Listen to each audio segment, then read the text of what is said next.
All right. Well, good morning, good afternoon, everyone. Welcome to our panel. Welcome to our viewers online, and happy International Women's Day. This is a great opportunity today to really recognize women across all different industries for the progress and accomplishments they've made, and also for us individually and the women in our own lives that have made an impact on us personally and professionally. I have really been excited about today and this conversation with our panelists. I feel incredibly lucky to work with so many amazing women at Lexitas, as well as throughout my career at other companies that I have been a part of. And we're really excited about this opportunity today to learn from one another, to share some of our career experiences, advice, different challenges that we faced along the way, and how we've overcome them. So knowing this group on the line, it is sure to be an engaging and really uplifting discussion today. And so thank you all again for joining. For those of you who are joining on the live stream, if you do have questions for us or for the panel, feel free to put those in the chat, and we'll do our best to weave those into our discussion and address as many of those as we can as we dive into the discussion today. So without further ado, why don't we dive into some introductions, and I'm happy to start. I'm Julie Slosser. I am the Therapeutic Strategy Director at Lexitas. I have been in the life sciences industry for over 20 years and ophthalmology for the majority of that time. At large and small biotech companies, now on the service side at Lexitas. I have had the privilege of launching, I think it's 6 now, breakthrough therapies for patients and physicians in ophthalmology, which has been a truly rewarding part of my career. And I'm just very excited to be here today and looking forward to the discussion. So how about we shift over to Sally? Thanks, Julie. Happy International Women's Day to everyone watching and to my panelists here. My name is Sally Tucker. I am the President of Global Services here at Lexitas. I'm an optometrist by training and did a PhD in ophthalmology before I joined industry back in 2003. I've dedicated my entire career to ophthalmology, and I'm passionate about working to make a difference, about the patients that we serve, and very excited seeing how new technologies come to market and how they can really help to make a difference to the patients. So thank you. Great. Over to you, Lenita. Hi, so I'm Lenita Scott. I'm Senior Vice President of Medical and Clinical Sciences at Lexitas. I'm an ophthalmologist by training. I've spent my entire career in ophthalmology, starting with a private practice with my father, who's also an ophthalmologist, and has spent the good part of the last 20 years on the industry side, and most recently at Lexitas, working for a clinical research organization focused on ophthalmology. So really excited to be part of this panel today. And I think International Women's Day is a great way to celebrate women, which Lexitas does almost every day. So I'll pass it on, I guess, next to Michelle. Okay, thanks, Lenita. Hi, I'm Michelle Anderson. I'm the VP of Human Resources for Lexitas. I have almost no ophthalmology experience. I am learning as I go. I joined Lexitas in August. Been in life sciences for about 8 years, but I've been in human resources for well over 20. Every time I say that, I can't believe it's been that long. I feel like college was just yesterday. But I, have done human resources since I graduated from college. Really enjoy the field. Love trying to make a people experience better in the business. Working through relationships and partnerships, and was excited to join Lexitas in this role and work with these amazing leaders as well. So I will pass the baton on to Jen. Thanks, Michelle. I'm Jen Morrison. I'm the newest of the crew here at Lexitas. I'm the Senior Vice President of Delivery Operations in the Americas. My background is also not specifically in ophthalmology, but I have worked to bring about 5 drugs to market from a PM perspective or operational perspective over the past many years, working at CROs as well. And I really like the pace of operations and working on the service side of this industry.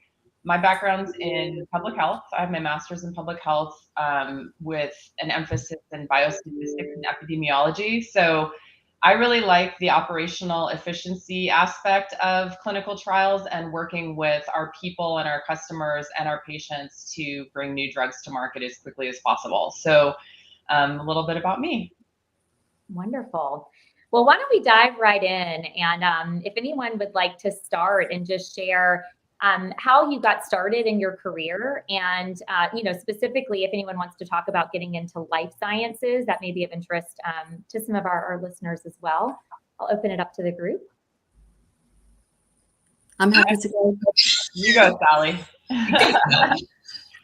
So for me, I always knew that I wanted to work in healthcare. And I can remember being 15 when you get your first job. And I had two options open to me.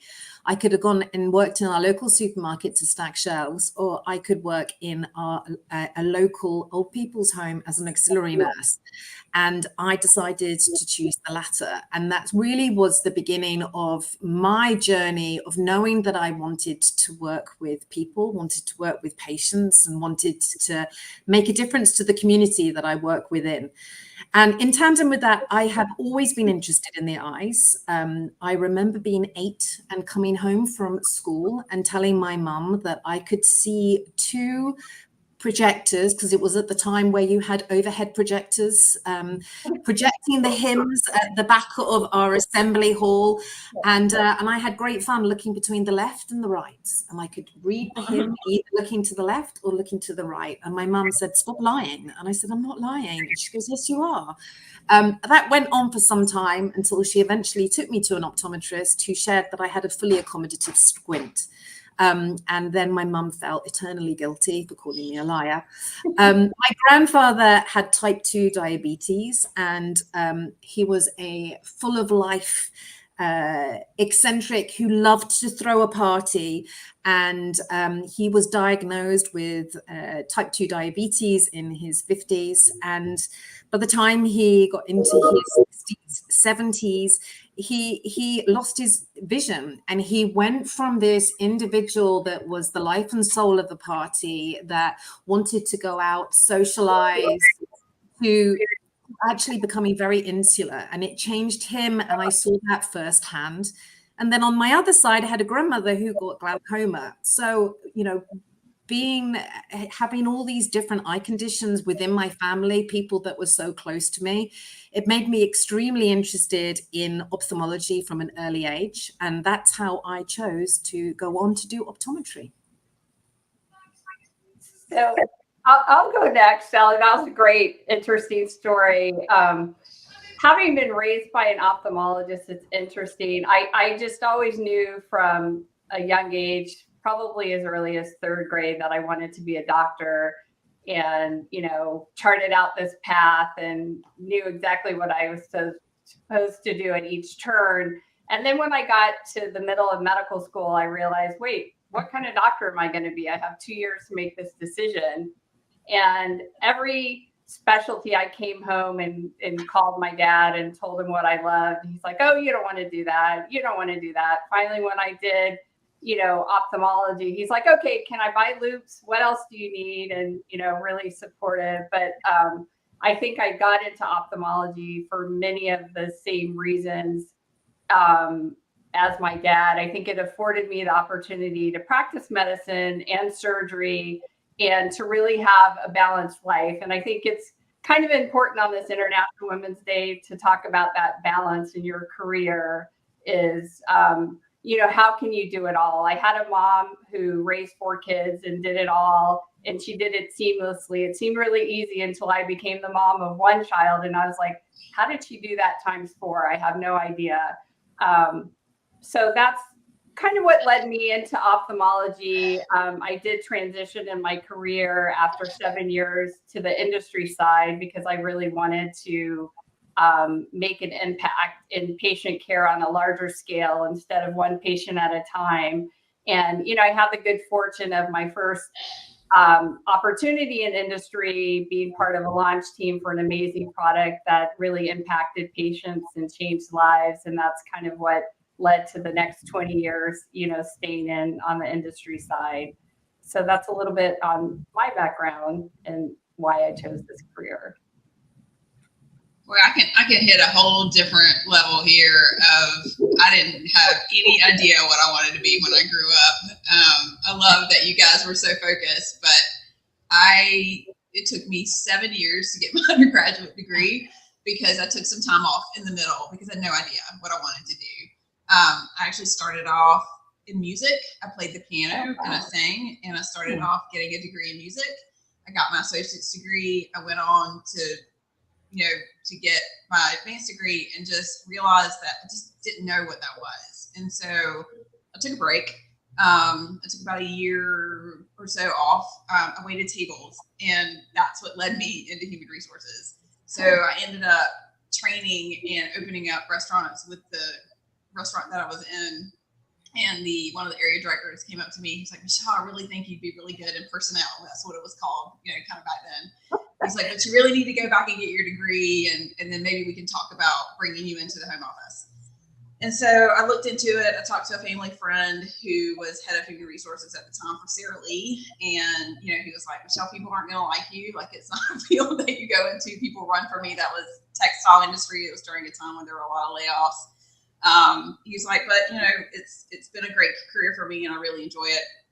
So I went back to school, took my first HR management course, fell in love, like never even looked back, and went into the career with it.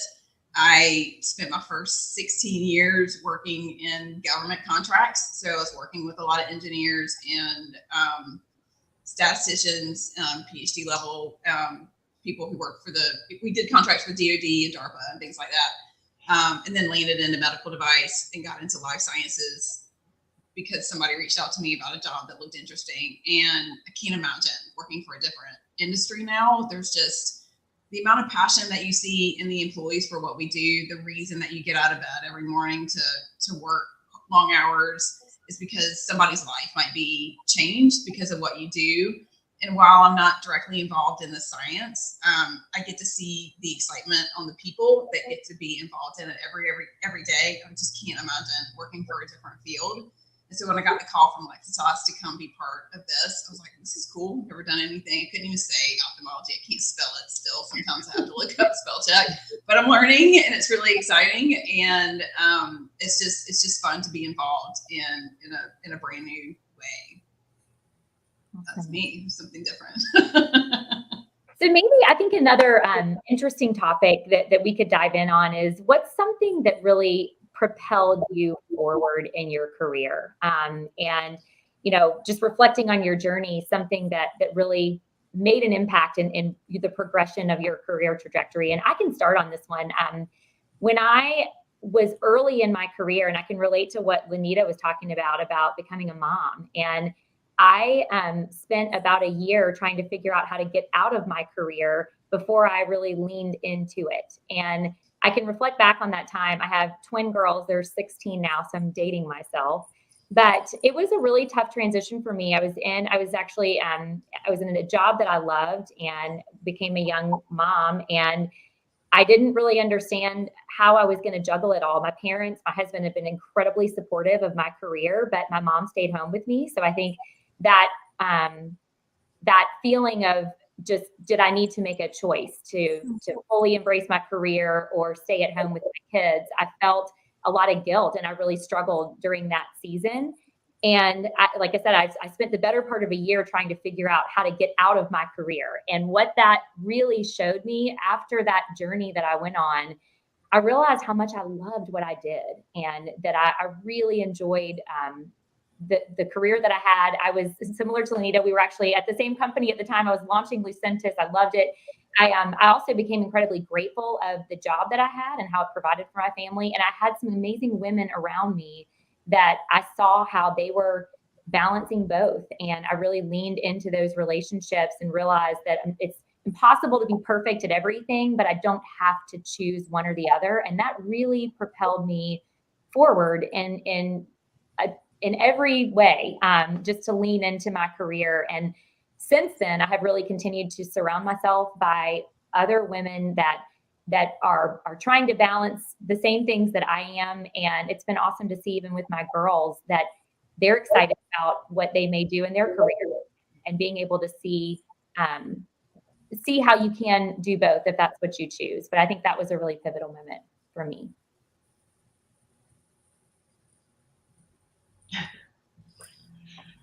I like that, Julie. I think I sort of feel the same way. I feel like the biggest leap forward for me wasn't necessarily any particular position or anything that I was doing. It was more internally, where I realized that I could slow down and be present at work, with my kids, with life in general. And being a woman and trying to juggle it all definitely has its advantages, right? And I started to listen to my gut more, and I started to embrace that more.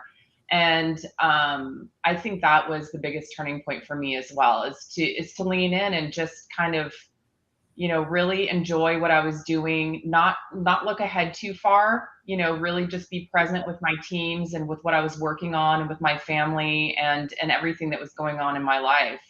And I also think that through the pandemic, that was brought forward even more for a lot of people, because we were all living our lives right in front of everybody, right? So we were at home, we were virtual, we were seeing what was going on in the background, we were seeing people's lives really integrated with their work. And I guess I really enjoyed that too, just seeing everybody lean into their lives and into their work at the same time. It's hard to juggle as a woman, I think, but it's definitely a delicate balance, as Lindsay says. So I see her comment here. Thank you, Lexi. Yeah. To those lines, my the change in my career, and something that really helped me, but at the time was really hard. So I got laid off from my first job when I was 8 weeks pregnant with my older daughter. And now they took care of me, so I was able to take time to kind of figure out what I was going to do next. And I landed in a part-time job, still doing HR, but I was able to stay in that role when my kids were born. And so I didn't want to be a stay-at-home mom. I knew that wouldn't be the right path for me, but I also was unsure that I wanted to be full-time work, full-time mom. So I decided to do a little bit of both. And so I was able to work in a part-time role for 8 years while both my children were born in that. And then when I got the opportunity to go full-time, I was able to take that. So, and it still was hard. My older daughter, having spent 8 years of her life with me working part-time and being home on Fridays and being available to pick them up at the bus stop every day, really struggled when I went back to work full-time, like meltdowns and anger and I hate you and all kinds of things. And then, when she saw that as I started to progress in my career, I was actually happier. And, I was able to find places that valued work and life, and the fact that I was a mom and wanted to go see her play in the middle of the day or go volunteer in the classroom. At one point I was a room mom because I was unhappy with how the teacher was yelling at my kid all day, and that was the only way I could get into the classroom. And I worked with a person that understood that and let me go be there and volunteer. And so it's been really important to me in my career, and then as a people advocate, to work in companies that value that balance for our women, and that the women who do want to have children and do want to be leaders, they can do that. It's hard sometimes, but we can do it. Yeah. I think you bring up really important points. And, hearing everyone today, I find incredibly refreshing, because for me, I think that I struggled with it for a really long, long time, because we still live in the world where societal normals, you go to a school, certainly in the UK, where 98% of the people at the school gate are women. It is expected that the women pick up the children from school. And it took me, I'm a working mum of 3 children, 14, 12, and 8. And it took me a long time to realize that actually I was a better mum as a working mum. And I remember that kind of moment after I had my third child when I realized that. And I think there was a realization that my superpower was my impatience, but my biggest weakness in the world was also my impatience. And perhaps as a mother, I would be better as a working mum getting things done in an efficient manner, rather than being an impatient mum and a frustrated mum to my children. But it took me a long time to get to that. I think that there was, we class as mother's guilt. Is it wrong that I feel this way? Is it wrong that I want to work? Should I be more at home for my children? And I don't think that we're alone at feeling that. Yeah. Those are all great examples. And I think for me, the person who probably helped advance my career the most is my own mother. I think she instilled in me the confidence that I could do anything. And she really led by example. I could remember my mom writing her dissertation as a young child going, who writes this paper? And this is before computers. She had to type out every page and retype out a page. And I was like, who wants to write a book like that? But at the same time, she juggled 4 kids. Somehow we all managed to get to school and after school things, and established a nonprofit organization, and really did a lot, in her own personal career. But she also showed me that I could have a change in my career focus. I talked earlier about, moving from practicing medicine to the industry side. And that created a lot of angst for me personally, even with my father being a physician, thinking, oh my gosh, you're going to the dark side. What's this all about? And not really understanding there's so much more to the industry side of medicine. But she showed me that you don't have to be on the same career track forever, to be open to change and really to have that confidence. And I ended up a single mom unexpectedly, and I still managed to get it done. And I think it was from that strength, I drew from watching my own mom do it all. I think we're often super women without, superhero titles. And I think she was really a strong example of that for me. That is a great segue into just another topic that we can talk about, and that's mentorship. I think we can all reflect on our own personal lives and especially our careers and think about people that really believed in us and helped us advance in our careers. And so if there's any examples like the superhero, that's a great example, Lenita, from your mom. And anybody else have anybody that you want to thank or acknowledge, and just how that impacted your career trajectory?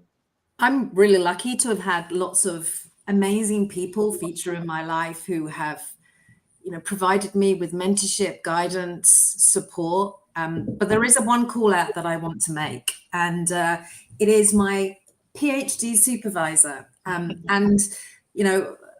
didn't have a burning desire to do my PhD. I was actually asked to do it. And my goodness, I am so grateful to my PhD supervisor asking me to do it. And I remember my parents saying to me, why are you doing this? You've trained as an optometrist. Why do you want to do a PhD? And it wasn't quite typewriter, but the laptops that we had at that time were about this thick. And I said, look, I don't want to be sitting in my rocking chair when I'm 80 and thinking, I wish I'd done that.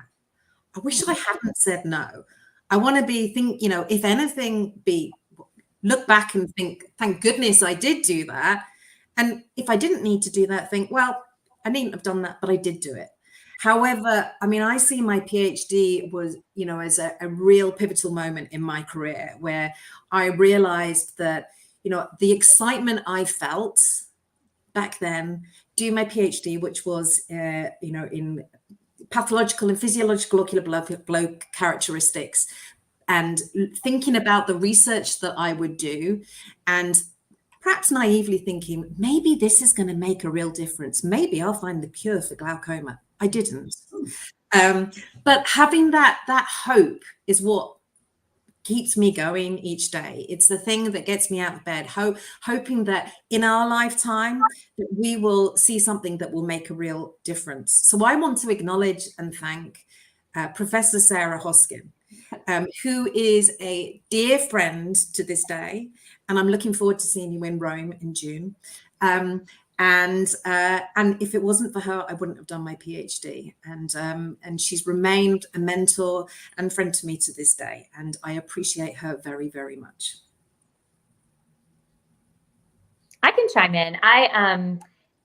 Earlier in my career as well, and it is a lesson I learned. I've carried it with me, and it's around taking risks and having people around you that might be able to see more in you than you think you might be capable of on so many fronts. And so I don't know if she's listening, but it's Joni Fawcett. She was my regional director many years ago, and as I would say, pushed me out of the nest to consider a big move from the East Coast to the West Coast for a new role. And I was at a place in my career where I knew I wanted to do more. I wasn't really sure what that next step was going to be, but she saw in me something that she felt like I could be great at this role in training. And I thought to myself, there is no way I am moving to the West Coast. I can't do that. And, but she opened my eyes to at least consider the possibility. My husband was incredibly supportive, and it ended up being, when I think back, just one of the best life experiences that I've had personally, but also professionally, just stepping out of my comfort zone, taking on something that was incredibly scary, both a move and a role that I didn't feel like I was qualified for at the time. But it's been a lesson that I've really carried forward for me. And I can think about other instances along the journey I've had. And when I stepped out and took on a role or embarked on something that felt a little bit scary, or just felt like I was taking on a challenge, sometimes I didn't even totally have all the confidence in myself, but there were people around me that pushed me to take on that challenge. And those are the times that I've grown the most in my career, without a doubt. And so I think the first big moment of that for me was when Joni encouraged me to consider that big move. And I hope I will have the chance to engage with her. I've watched her career progress along the years, and I hope that we'll have a chance to reconnect one day soon. Yeah, I've been lucky to have two amazing mentors in my HR career, but the one that I want to call out is Jackie Watson. She was my leader in my previous role. She saw something in me that I did not know was there. And she did it in a way that made me find it on my own without realizing that she was getting me there. She encouraged me to get my coaching certification. So I went through that in my previous role to get certified to be a professional coach, which was probably one of the most eye-opening experiences that I've had. Learned so much about myself and how I communicate with people. And she let me fail. And I know that sounds a little weird, but I needed to fail and learn to grow. And she let me do it in a safe space where she could help me fix whatever it was that I broke, and help me with the path forward. I remember one time she called and she said, "I don't know if you noticed or not," and I said, "Notice." I said, "Every time I get ready to do a leadership call, you're like, oops, I can't come today. Will you just slip it?" And so it really, and it's the reason, it's how I ended up at Lexitas. I remember sitting with her for hours talking about this role and me having doubt that I could do it. And she wouldn't hear it. She just wouldn't hear it. And now when I'm struggling a little bit, we jump on a call, talk through kind of, where I'm feeling and how I'm thinking. And she kind of helps me process things in my head. And I'm hoping I get to see her again. She's in Cambridge in the UK. Keep sending me pictures to try to get me to come visit her. So I'm hoping that I'll get to do that again at some point. But I thank Jackie every day that I am here and that she saw something in me that I didn't know that I had. Yeah, I think it's the people that that have challenged us and pushed us, that we've been able to fail in front of and still get up again. That, I have a few individuals as well. And I actually am not going to call out any names, but they're people that have asked me the hard questions, who have, directed me to push my boundaries and feel safe doing that. And to be honest, if you're not failing you're not really pushing far enough. And so I feel like, you know, when I look at my own teams or my own colleagues, that's why I think failure is important, because it does, you learn more from that than just being perfect, right? And getting everything done correctly. But if you're pushing the boundaries and you're failing, that means that that you're learning a lot more. And the people that you can do that with and around, who support you and pick you up, those are the people that are the most impactful, I think. So. What about, you know, we've all talked about some of these taking risks and failure, and, you know, along that journey, you face adversity and some challenges that you have to overcome. Any examples there to share about some just challenges that you face, maybe some of those failures and how you moved past them? I can pick it up really quickly. I mean, I think, you know, one other thing I've learned is that the only constant is change. And the sooner you can realize that things are always going to be changing and those challenges are always going to be coming up, and you can roll with them a little bit more, and you can be, you know, you can have grit, right, through change and work together through that. I think those are the biggest challenges, is managing through change. And we've had a lot of that the last 5 years, right? So it's been an interesting time that's forced everybody into that change curve. And so most of the challenges that I find are really moving people or organizations around change and embracing that. So I think that's been the biggest challenge for me lately. Yeah, and I'll echo what Jen said. I agree with that too. I really think that change and adversity is ultimately good. It's really what makes us stronger. And for me personally, it's been those points where you feel like it has a disruption in your plan. You know, you think, oh, I'm going to be here for 5 years, and then all of a sudden the company gets sold, a product misses its primary endpoint, but you ultimately pivot. And I tell my daughter this all the time, you know, change is not always bad. You know, you'll know why things didn't work out somewhere down the road. You may not know at that point in time, but ultimately it helps you grow and to move forward. I do agree with that so much, Lenita. Like, I look in the past and I think of things that have been redirections for me, or things that I've been really upset or sad about. And in hindsight, I look back and I think, I am so glad that happened, because it's always an opportunity. It always is. It's just hard to see sometimes, right?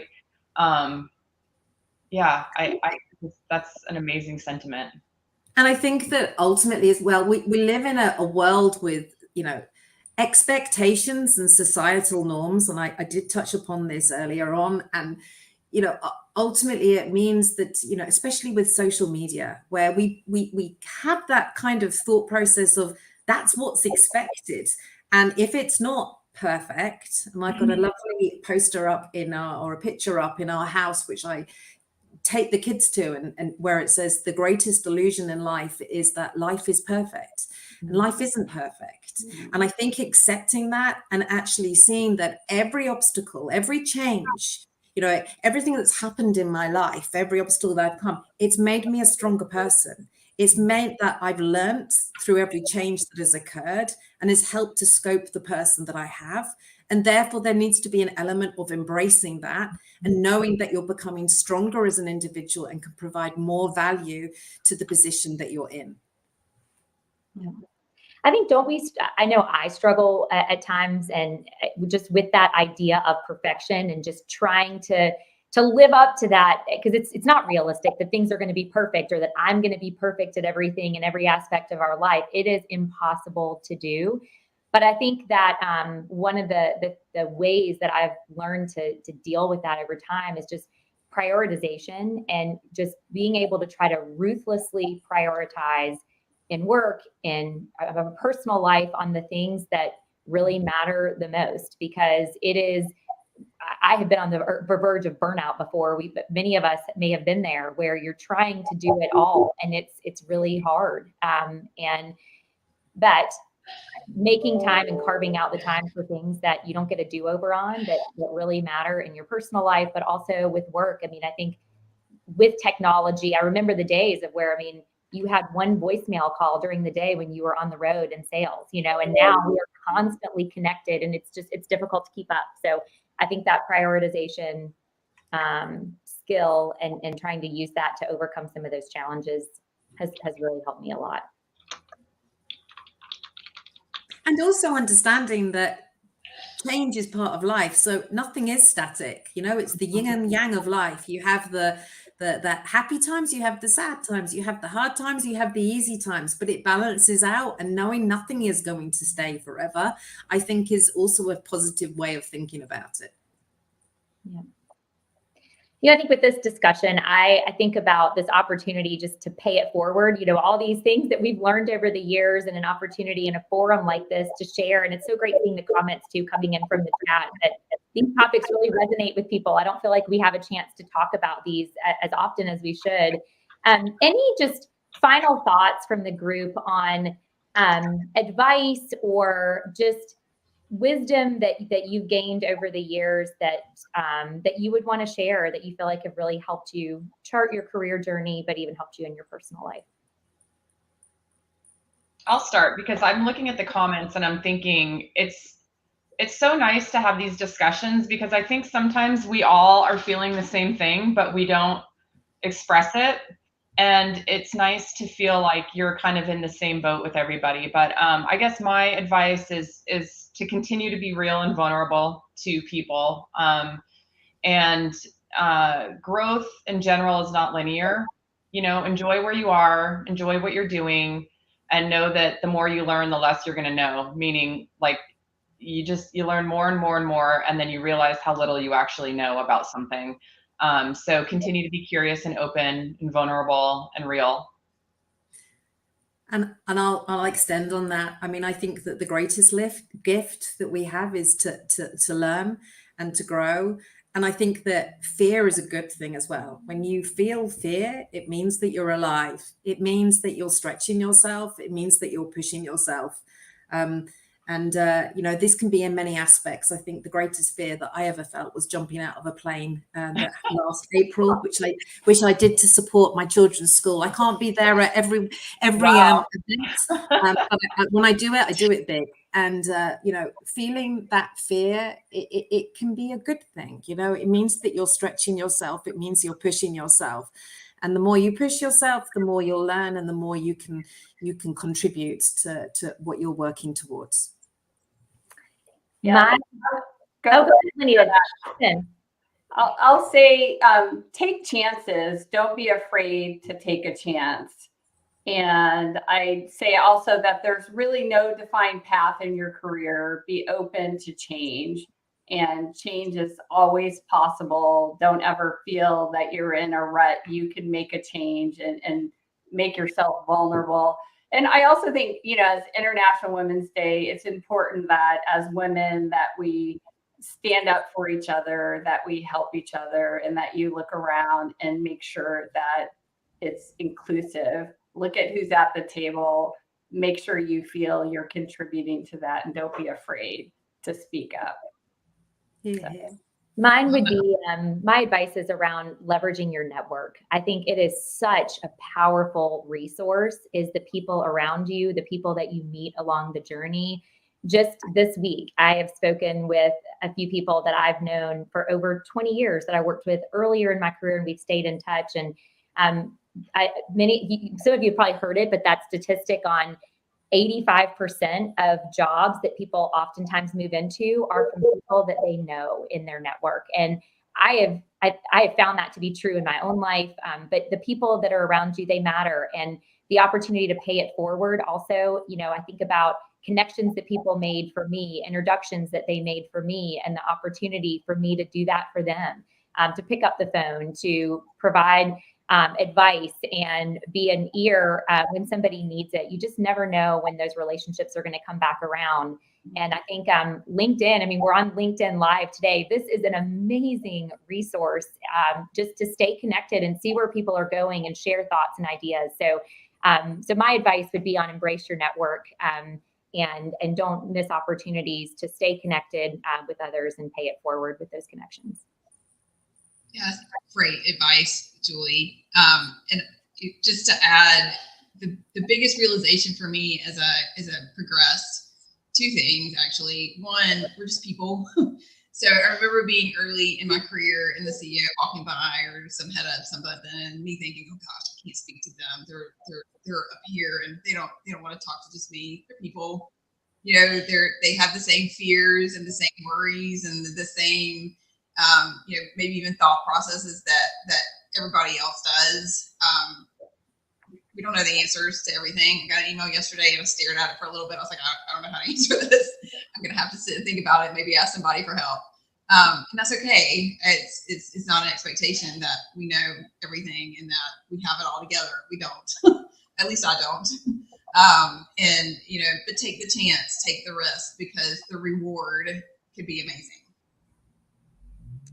Well, thanks everybody for all your comments and insights today. It's been so awesome to see the comments in the feed too, just on how uplifting and energizing this was for folks as they're starting their day. I know it was for me personally too, and just a chance to get to know some people that I work with every day and just haven't had a chance to have conversations like this with you all enough. So this was just a wonderful start to my day. I'm sure I echo for all of us, and just a great tribute to International Women's Day. So we wish everybody a great rest of your day, your weekend, and thanks again for tuning in for those who have joined us online.